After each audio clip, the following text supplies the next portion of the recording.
Hello, I am doctor Debanjan পালিত।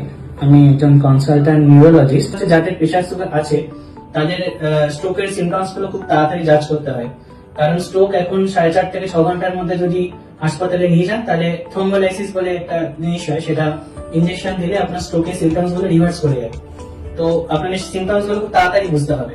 যেমন ধরুন, হঠাৎ করে কথা জড়াতে আরম্ভ করে দিল, বা মুখটা হালকা করে বেঁকে গেল, বা হঠাৎ করে দেখছেন একটা হাত বা একটা পা প্রচন্ড ঝিনঝিন করছে, অবশ হয়ে যাচ্ছে, একটা হাত একটা পা কাজ করছেন হঠাৎ করে।